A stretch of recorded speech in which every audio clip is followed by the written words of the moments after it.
Welcome to the Public Sector Marketing Show, a podcast for government and public sector marketing professionals who want to level up their digital marketing and social media knowledge, skills, and strategic thinking. And now, welcome your host, Joanne Sweeney.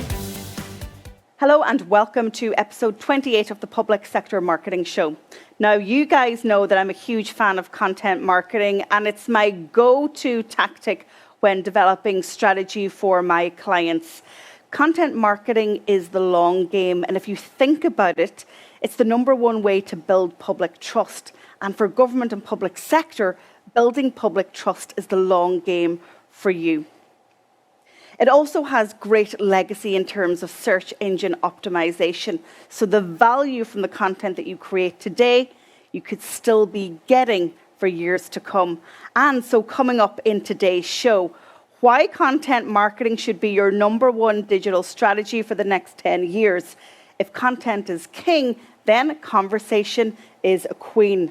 I share with you some great content examples from government and public sector bodies, and I get the opportunity to speak to Joe Pulizzi, the man that coined the phrase content marketing and author of the book Content Inc. I'm a huge fan of his work. So stay around for that conversation.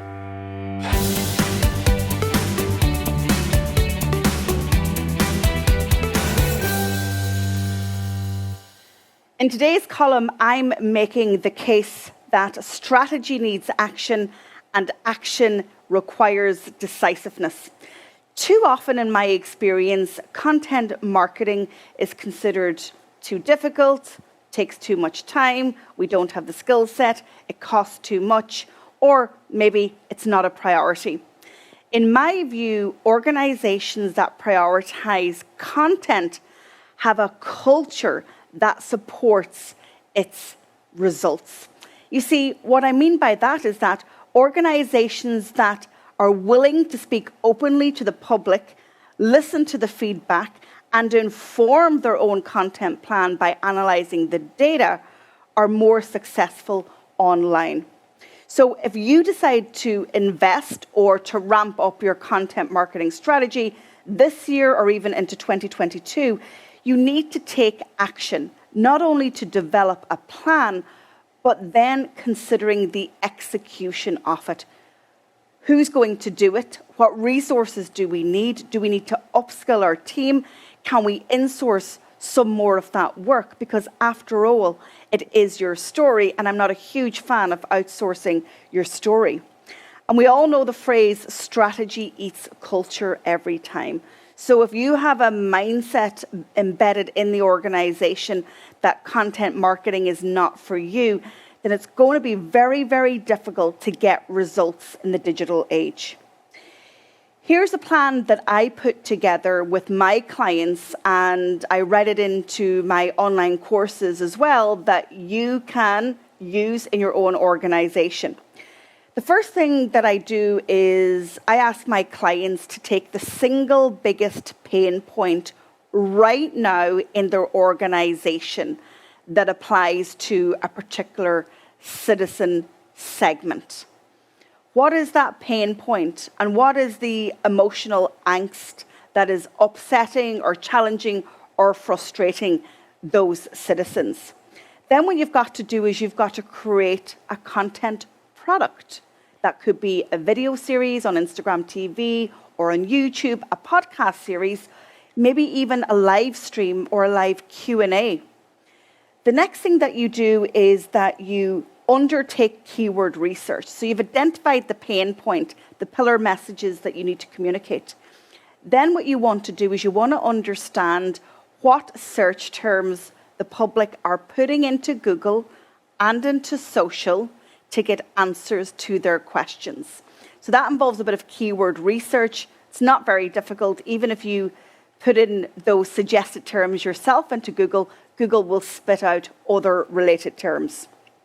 Then we're going to start with long-form content. So I mentioned the video series, but it's really, really important to provide content right now in text, audio, and video. Because remember, people consume content in different ways and are navigating different channels.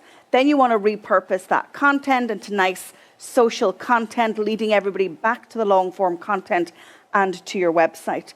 Then it's about amplification and using social ads to get that content to the right audience with that pain point that you identified. And social ads can be a good friend here. And then finally, measuring and iterating, seeing what worked with that test, with that pilot campaign. And then if it is proving to be successful and is generating results, then quite simply, you scale up. So use that idea and that formula for your next content marketing plan. And like everything that I teach, it's academic until you take action. So go ahead, try it out. And of course, I'd love your feedback. If you do try it out, send me your feedback on Twitter to @JSTweetsDigital.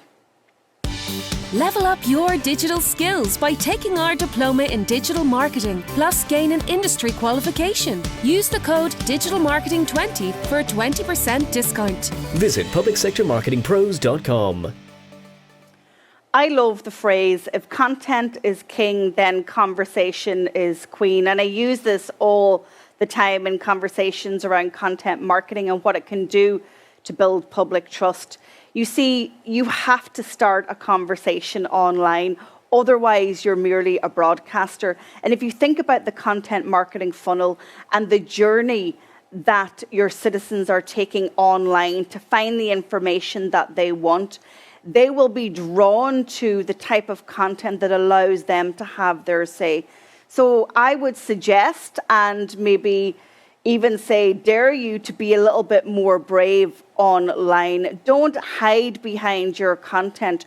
Go front and center. Consider going live a little bit more. What about a weekly Q&A session?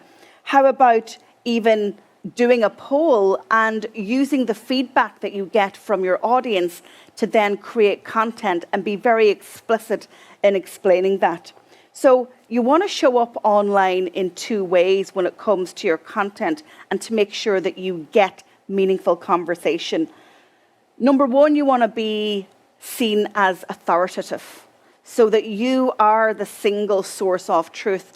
And no matter what else is spreading online, that you have the information that the public need. Secondly, you want to think about seeking out and tuning into the public's opinion and feedback, because it is in that feedback that you are going to get a really rich analysis of how the public are feeling. You're going to get that sentiment, but you're also going to identify gaps in your communications by virtue of the public seeing it. And when you've mastered that art of being able to have a two-way conversation and taking that feedback, then it's just like a content loop. So you actually then feed that content in to your digital marketing process from your blog, your video, social, through email marketing, and through PPC campaigns. And then it becomes really powerful. And now I'm going to show you 3 case studies and best practice examples of where content marketing has been used to spark conversation for public sector communications. The first example that I'm going to show you is from the European Commission's Twitter account at EU_Commission. Now, I have to say, I love this Twitter account, and whoever's behind it, in my view, is doing a great job. So I'm looking at a pinned tweet, and it says #SOTEU, which stands for State of the European Union. Now, this refers to the State of the European Union address delivered by the Commission President, and in this case, Ursula von der Leyen. It's a really big deal because it is where she sets out her vision and ambition and priorities for the next 12 months. So they have an animated explainer video outlining what the address is all about, where it takes place, how the members of Parliament engage with her, and it's an excellent way to inform citizens of it. Now, the worst thing that you can do in politics or in public policy is assume that citizens understand the workings and the mechanics of Parliament, no matter where you are in the world. So having simple explainer videos is really important. This address is a very big deal, and it's going to be covered in great at great length by all media outlets in every member state. So this is a really shrewd way to get engagement from the public and to explain what the State of the European Union address is. And as I'm looking at it right now, that video of 39 seconds, nice and short, has over 8,000 views. So I love that example. The next example that I am going to share with you is from MABS, the Money Advice and Budgeting Service in Ireland. And I'm on their Facebook page, facebook.com/MABS info. What I love about what they have done here is they have handed over the call to action on their Facebook page to WhatsApp.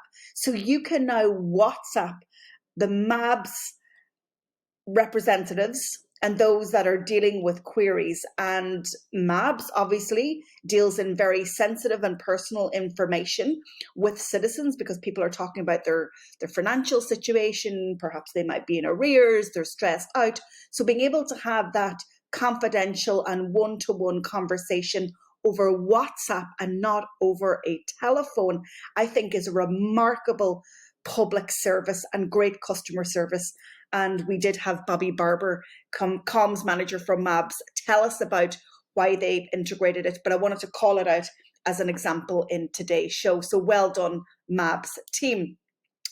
And then the final example whereby public sector is sparking a citizen conversation online is from Greater Manchester Police. I'm on their website, gmp.police.uk, and their hero banner is so inviting. We have a smiling officer, and then we have a question in bold saying, how can we help you?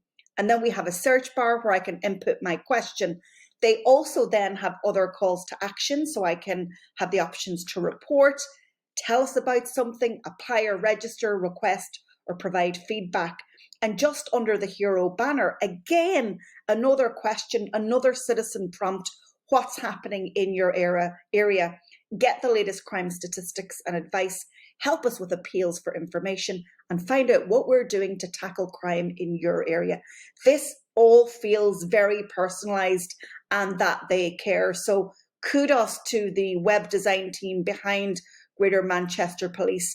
I think the copy, I think the imagery, and I think the place of design and UX and coming from a citizen first approach is brilliant. So there you have it, 3 wonderful examples where public sector are using digital to spark and to invite citizen conversation. A one-stop shop digital marketing and social media resource. Join our membership academy for 12 months. Access a library of how-to videos, template strategies, and organizational policies. Monthly live coaching. Attend webinars with subject matter experts. Meet and network with public sector pros from across the world. Use the code MEMBERSHIP20 for a 20% discount. Visit publicsectormarketingpros.com. In today's show, I'm absolutely thrilled to be joined by Joe Pulizzi, who is the author of Content Inc., and he's just published the 2nd edition. I have a copy of that book, and I've been a huge fan of Joe's for many years. He's also the guy that coined the phrase content marketing, and he founded Content Marketing Institute before selling it recently. He's now pursuing other endeavors, but in today's conversation, we're going to talk about why content should be your #1 digital marketing strategy for the next 10 years. Joe, it's an absolute pleasure to have you on the Public Sector Marketing Show. Thank you for joining us. Thanks, Joanna. It's great to be here. I appreciate it. So I am waiting on the updated edition of this book to arrive. Unfortunately, it didn't arrive in time, but I'm a huge fan of yours, and I've been quoting your work and even investing myself in my business in your work for many, many years. What is different about the 2nd edition of Content Inc.? You know, there's a few things. It's interesting. I didn't even know there was going to be a 2nd edition, but as COVID came around and we saw this move of more and more businesses and entrepreneurs try to figure out how do I build an audience online, I decided, okay, let's go ahead, let's take a look at it. And we went out and did a bunch of case studies with individuals from all over the planet pretty much, and figured out that, yes, they are, we are seeing this move of more and more businesses going this direction. What I really wanted to add was the end piece. So as I wrote Content Inc. in 2015, we hadn't yet sold my business, Content Marketing Institute. We ended up selling in 2016. So I told the rest of that story. So what I wanted to do is bookend it. Is, okay, where do you start? Who's your audience? What platform do you build on? And then when you build that audience, how do you monetize it? But also then, what's your exit strategy? Do you want to sell this thing? Where do you want to go? How big do you want it to be? What partnerships do you have? So what we did was we sort of built the whole thing from soup to nuts and put that in there. We added a bunch of new case studies. Of course, you've got TikTok and you've got Clubhouse and you've got all these new outlets as well that people are building audiences on. And so, we've got this new edition, and it seems like the perfect time. I just read an article yesterday that said there's more and more new businesses starting than ever before. So what are they going to do? We're seeing a lot of those businesses start in content creation. So if content is king, conversation must be queen. And really, in the age post-COVID, the world has changed, as you've mentioned. And it's all about trust, I think, because come on, let's face it, anybody can be anything on the internet if they're savvy and they know how it works. But it's going a little bit deeper, and it's about that meaningful conversation that content can spark and also then create a legacy. Well, you're absolutely right. And we got to figure out, how do we get there? And where a lot of businesses and individuals go wrong is they feel, okay, I have something to say and I'm going to plaster that message all over the internet, wherever my customers may be. And that's the wrong approach. What we've seen work really well, and what we did focus the case studies on, where you actually, you find something that you're differentiated with, something that you can talk about that nobody else can. You really want to lead value. What's something that you're delivering to your audience that is really going to change their life? They're suffering with some kind of pain point. And then don't throw it out all over the internet. You actually want to focus on one platform. So what we see these initial really successful content entrepreneurs do is they start with just being on YouTube, or just being a podcaster, or just focusing on their email newsletter, or just blogging.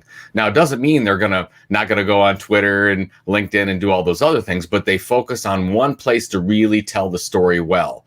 And I really want to get that out there, Joanne, because most of the people that start this thing, they're like, oh, I'll do the TikTok thing, and we'll do YouTube, and we'll do a Twitch stream, and we're going to be everywhere. I'm going to work, 20 hours a day. And I'm like, no, that I don't see any case studies that are doing that. You focus on one way, you build that audience, we call it a minimum viable audience, and then you can go ahead and expand that and diversify that into other ways. And, if I was going to give some advice, I would say to a lot of people, maybe you should stop creating all the content on every platform you can possibly think of, and pull it back a little bit and say, where can I be the best in one platform? And actually, I took your advice because we met recently on Chris Ducker's incubator group, and you said that the first thing that we should do if we're already creating content is we should undertake a content audit. I did that task about 2 months ago, and it gave me huge insights. So for those who are already creating content, is that where they start in terms of revisiting their strategy? Yes, you can do that, and we can talk about that in a little bit. But I would actually just start from the beginning, where a lot of people start the right way, but most businesses, I've had the pleasure of working with really large businesses, and you go in and you kind of look at everything they're doing. And where it starts with is they really don't know who their audience is. Very particular. Who is that person that you're speaking to, that you want to build that audience with? And what is your differentiation? What is your content tilt? So I would start there. So, you have to battle all this clutter of content on the web and in person and even in print today. And you're like, well, how do I break through all that clutter? Well, you better have a hook.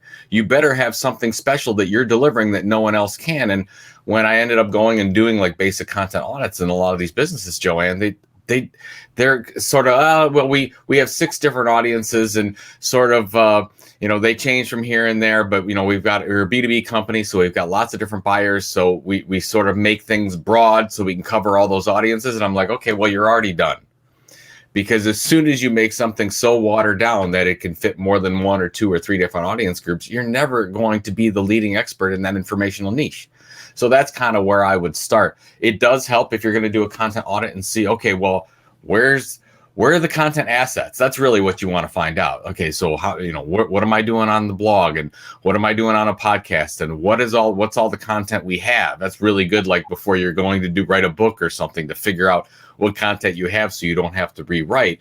But what I want to do is just figure out, okay, what are these content assets? What can I do that no one else can do? Where do I want to build that audience, and what do I want that audience to do?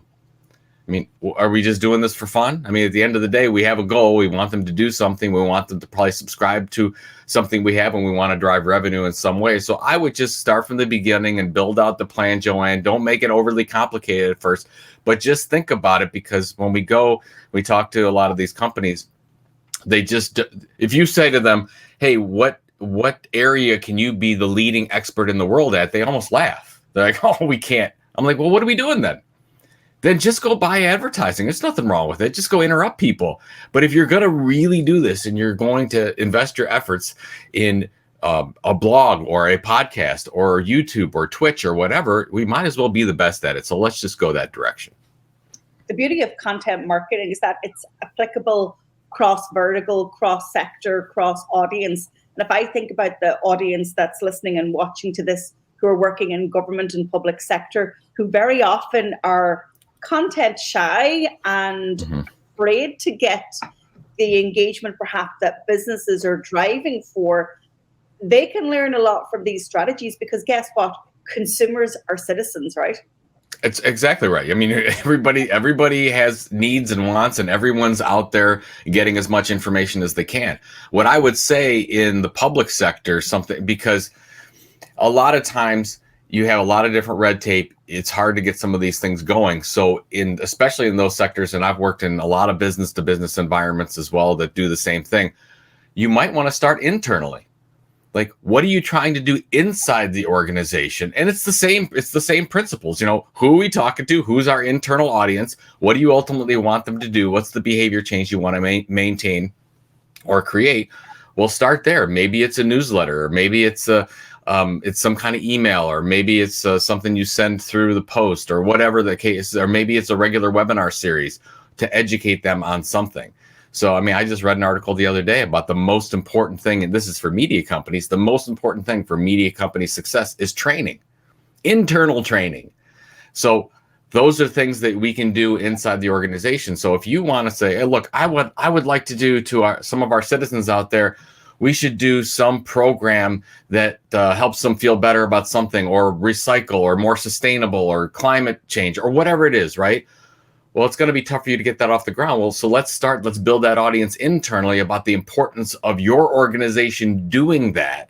And so then you get a group of people that are loyal, they're all on the same page. And then you could say, okay, now let's move to the outside. And that's so true, because if you think about one of the biggest challenges that we have right now in the world, aside from the global pandemic, it is climate action and convincing citizens that we all need to act. Mm-hmm. One of the reviewers of the second edition of Content Inc. described it as the #1 digital strategy for the next decade. That just blew my mind. Digital marketing and social media causes marketers massive overwhelm.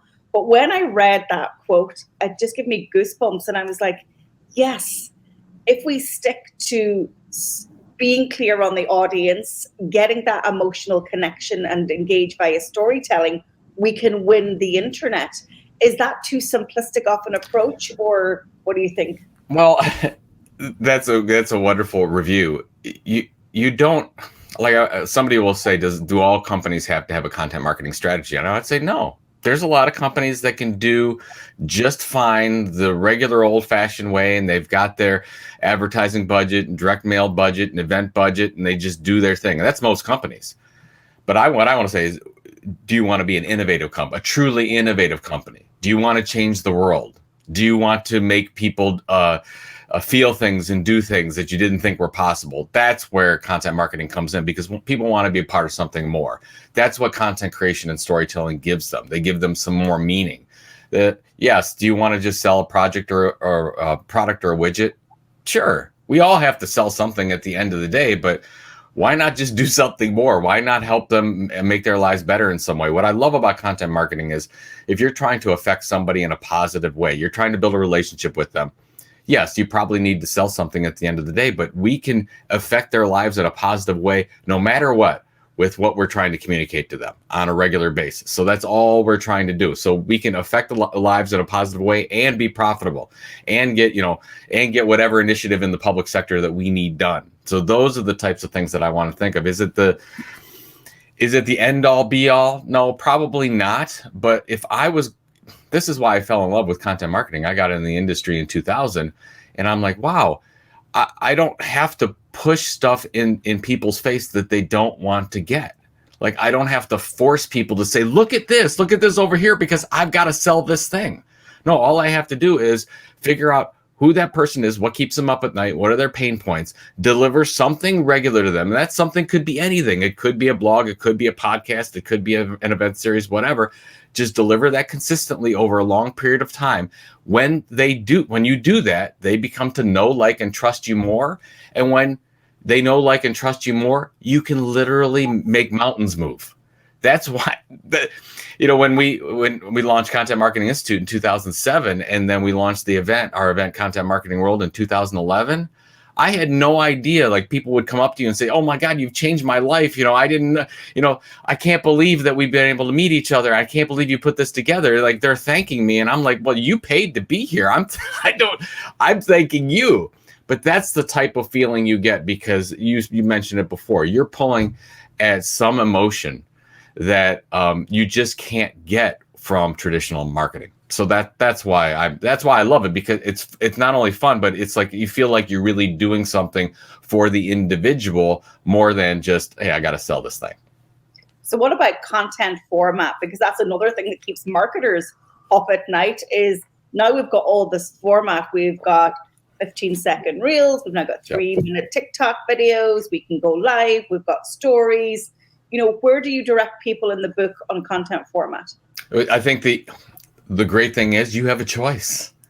You have a choice on what you think that your organization can do better than anyone else. So if you have a bunch of people let's say you're an engineering group, you got a bunch of engineers, and some of those engineers are really good, have like voices for radio, and they're really good at talking and doing Q&As. You might say, oh, there's an opportunity here. Maybe we can have a podcast. Or if you have some people like you, Joanne, that are really comfortable being in front of a camera, then you might say, okay, maybe it's YouTube. Because the thing that we don't really have to answer is, where is our customers at online? They're almost everywhere. So they're listening to podcasts, they're watching YouTube, and you've got a group of more individuals running to Twitch. I mean, maybe that's an opportunity because it's somewhere, maybe your audience isn't there yet, but they're going there. There's Clubhouse, and there's, even go back to print magazines. I mean, if you've got some people that really understand the value of print, or you want to go that direction because nobody's launching print magazines anymore, they've all gone digital, and you have an opportunity to get attention. So that's the things you can think of, is when you get to the point where you say, okay, well, what are we really good at? And match that with what your audience's needs are. And then you figure out, okay, well, what can we do better than anyone else? These are all strategic things. You're not even thinking about the what yet. So think about the why, the who and the why, spend some time on that. And then with the what, you'll come to it. You'll figure out how best is this story told. Is it told best through a blog, a podcast, whatever, and then figure that out. And it's just like if you were going to do a television show, if you were going to do a movie, you think about, oh, this is an amazing story. How do we tell it? So you don't say, oh, what are we going to do? And then let's go pick YouTube. And then what are we going to say? You don't do that. So figure out, what are you going to say first? And then how are you going to say it second? What, in your view, has been the biggest disruption from a content marketing perspective in a post-COVID world? Is there anything that's, shifted behaviors, and then marketers have to respond accordingly? I think that this is an ongoing thing. The pandemic accelerated it. Everyone is becoming a prolific content creator. I mean, when I see if I'm on Twitter and people are saying, oh, content creators are doing this, or YouTube's doing this new program for content creators, I don't know what they're talking about, because everyone's a content creator. Even my mom on Facebook is creating content. So what are we talking about here? We want to say, okay, well, everyone is doing that. What can we do to take advantage of that? And that's why I'm thinking a lot more about how do you get your audience involved more in the things that you do from a content perspective. If you have an e-newsletter, is there more places that you can say, hey, if you would like to write for us, if you would like to be on our podcast, the more that you can get your audience involved, because they're already doing it. And then you get the opportunity to spread, because they all have their own audiences as well. So it's so weird, because I come from the media industry, and you clearly at that time you had writers, and we did magazines, and then you had an audience. Well, now you have creators on all sides of that equation. So are we just going to continue to distribute information like we always did? So that's the thing that I'm thinking of right now. And that's why, a lot of people are talking about cryptocurrency and some other new things like that. And the reason why I think a lot of people like cryptocurrency is because they feel more involved. If somebody buys your, let's say, your social token or your creator coin or your community coin, and these are sort of new concepts that the creators can launch, they feel like they're more a part of it, because they sort of have an ownership stake. They have a say. They're part of a membership. So that's what I would, if I'm listening to this right now, I would think, how can I get my audience more involved in what we do? Ask questions all the time. There's Ann Handley, who is a prolific writer and author. She always asks a question at the top of every one of her newsletters, and she gets people to respond back. This is the type of thing we're trying to go for. For our business, The Tilt, we just launched a Discord group. So we just launched a group where all of our audience could come together and just talk about their problems. That didn't happen 20 years ago. So these are things that people want to be involved. They are creating content, but we have to think a little bit more about it. It's not just one-way communication. This is an ongoing dialogue. Your content is going to feed that dialogue. So that's fantastic. But we've got to make sure we're sensitive and understand that there's a whole lot more than just one-way content storytelling. Joe, that sounds to me like social media 3.0, where the audience is not only responding, but they're actually driving the direction of the conversation and building out, from a government perspective, policies. And, what are public sector marketers trying to do? They're trying to inform and engage citizens about new legislation, about the implementation of policies. Public health is one that comes to mind, or environmental policies. But then they're afraid of the backlash if they do build a whole tribe. Whereas if you take your approach and, like the Discord group, getting people to talk and engage from the outset, yep, then they're part of it. So this is, and I think you're right. I think that audiences are demanding a say more than ever before. So on that, the big obstacle then that comes up for marketers is moderation. We really don't want to hear so much from people. What if they criticize us? I mean, or have we gone past those days of worrying about it? Well, in the government sector, I'm sure you have to worry about that all the time, maybe more than most companies, but everyone worries about this. So what do? It is helpful that if you start sort of a grassroots effort and be really small and focused on an issue. A lot of governmental agencies go wrong because they've got 5 or 6 or 7 initiatives. Well, really what we should have is a couple that we can do really well. So, focus on those 2 and then set the ground rules. I mean, we had to come in. We've had some people in our Discord group that come in and they try to pitch something. They've had some people that maybe weren't as nice to somebody else. Well, you just say, hey, these are the rules. We're all human beings here. We're all treating each other like human beings with respect. And if you don't, you're out. Sorry. It's just like if you're on YouTube and, YouTube will just say, well, those comments, you're gone. Or Twitter does it all the time. It's just that you get to a point and you did something and Twitter says you're banned for a week. People don't realize that happens so often that Twitter just bans somebody, right or wrong, whatever. They're just saying, look, we got to treat everyone with respect. I think that let's not be, I know we can get into, there's so many politics going both ways right now, but I would just say, look, most human beings, they're wonderful people. They want to see great change happen. They want to see us, take the next level as a species. So let's treat it that way. And if you get them together from the ground floor and you get them involved, that's the whole key. And that's, I guess, what every public sector group would like to do. If you get your constituents, your citizens more involved from the outset, they will be behind you. We're doing this together. It's not just you dictating law, right? Or rules and regulation. This is us together. So if they start this thing as sort of their initiative and you're sort of you're there, you're just sort of helping, you're inserting content here and there and, here this happened and whatever, but they're having their conversations around it. I don't think you could ask for anything more. So just put the rules right like we do, right? Hey, welcome to our group. Everyone can be a part of this. You can add your 2 cents. This is wonderful, but you can't do these 3 things. If you do those 3 things, you're out. One thing that you mentioned to our group earlier was that content is an investment and it's a long-term investment.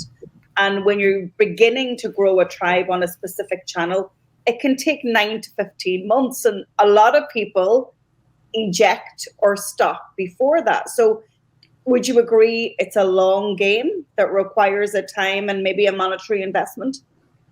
I don't know how to build a loyal audience in a short period of time. There's a couple very small percentage of YouTubers and TikTok stars and Twitch streamers that can do that. I don't know how to do it. I mean, when we covered the hundreds of case studies in the Content Inc. book, the average was about 9 to 18 months, as you said, of getting to what we call a minimum viable audience, where you have a business, where people start to buy from you, that they trust you, that they're starting to be involved in your community.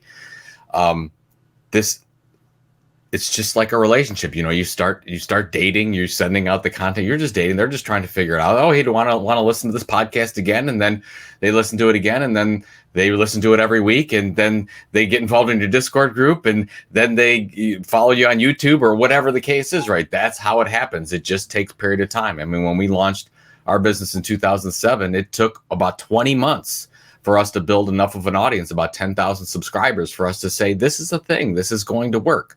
So that's why in the governmental sector, that's why I think that doing this internal communication as well is important, because I'm sure you're saying, oh, these are the issues, or we only have this period of time.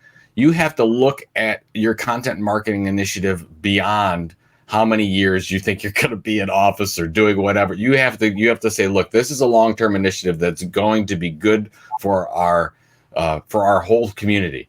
So it's going to take some time, because if you start this in 6 months, you should have pretty low expectations. Now, it might take off. Somebody might start sharing it. You might have hit on the perfect nerve at the perfect time, and it just takes off. But odds are it's going to take 9 to 12 months to really get this thing going. So you have to be patient, and that means you have to set the expectations in your organization that things aren't going to happen right away. I mean, you might launch a podcast and say, oh, well, how many downloads do we have? You want to say, no, we're not worried about that at this point. Right now, we're just figuring out who we are. We're just figuring out who our audience is. We're figuring out, what story we want to tell and what we're good at, and making this, fine-tuning this thing, because you're going to look back on it in a year and say, wow, that was terrible. Like, it was like, I don't know. When I look at my first couple podcasts, I'm like, oh, these were horrible. Like, I don't even know how people listen to these things. So then you take some time, you move forward, and you absolutely have to be patient. And it's the long game. It's the marathoners to win this, because, as you said, so many people quit. So great. Have all those people quit, all those organizations quit, and we'll keep going, and we'll be successful. You've just brought to mind a quote from another podcaster and digital entrepreneur from stateside, Lewis Hose. And I was listening to him recently, and it just kind of gave me a bit of inspiration and made me excited. And he said, you know what? Oftentimes it's one piece of content that will make it for you. And then everybody else will go back at your archive and look at everything else. And I thought it was just a really clever point to make, that it can be one thing that you say or a conversation that you have with another people that can just take off, and then you take off.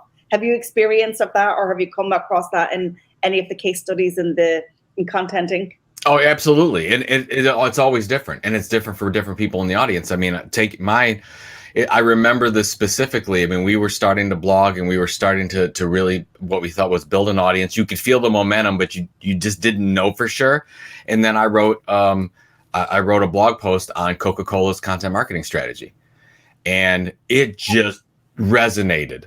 People were sharing it. It got picked up by the media, and I was just like, wow, I had no idea. Well, it was literally like 22 months after I started. Like getting one point to that point, you never know. And you never know what's going to really resonate. I did a podcast the other day on minimum viable audience. I've been talking about minimum viable audience forever. Brian Clark from Copy Blogger sort of coined that term. It's that point where, you sort of try to focus on just building the audience and not doing anything else at first, and getting to 500 listeners or 1,000 listeners or 2,000 email subscribers, and getting to that small tribe before you say, oh, maybe I really have something. Well, somebody reached out to me and said, well, that was the thing I needed to hear. Thank you. I didn't know. The person's been a listener for a long time, never reached out. I didn't even know who they were, but reached out and say, that was the thing I needed to hear today. And that's where the consistency is. I mean, people are, I'm a big fan of Ted Lasso, the show on Apple TV.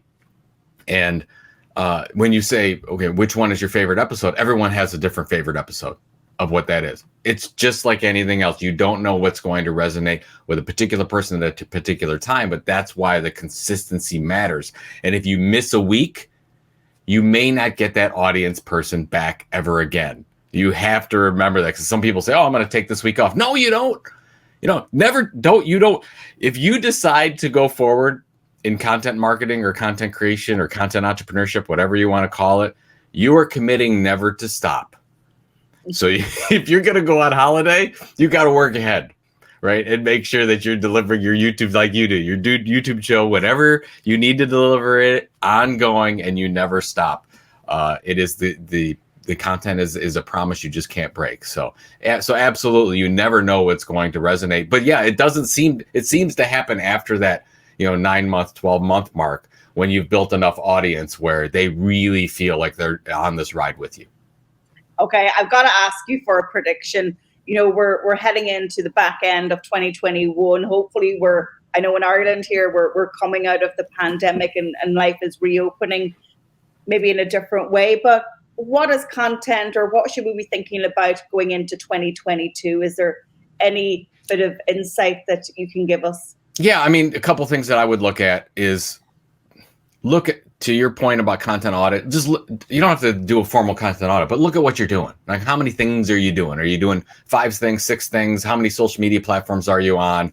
And you probably should simplify it. You probably should kill some of those things so you can be better. We call it content energy. You only have so much content energy to be good at a few things when you're starting out. So if you're doing 9 or 10 different things, maybe you say, we're going to focus on one social platform, and we're going to focus on, one main storytelling platform. In your case, maybe it's YouTube, or it's a blog, or whatever. I would also go old school. And I think there's huge opportunities in print media, as we were talking about. I think because everyone left and went digital, you have all this attention. People still get the post. And that you could send them a wonderful print magazine that's sort of lean back technology instead of lean forward. I think events are going to come back huge in 2022. You can already feel it. We don't know when exactly we can do this, but if you're saying, hey, in 2023 or late 2022, we want to do an event, I think now is probably a pretty good time to start planning those things. And then I would say, really sit down and say, where can we add something that no one else can from our perspective? And sit in a room with your team and ask yourself, are we doing enough? Are we being enough of ourselves? Are we really focusing on the pain points of our audience and those things? So that's what I'm looking for. And outside of the fact that I think you're going to see a lot of mergers and acquisitions happen, where you see a lot of big organizations. I don't know, maybe in public sector, I don't know how you can do some of that, but you're going to see a lot of bigger businesses buy small content creators, because these smaller content creators are very successful, but they have a tough time monetizing. You get a lot of these big businesses, they can't build an audience because they're not patient enough. So there's going to be a lot of acquisitions happening in a very short period of time.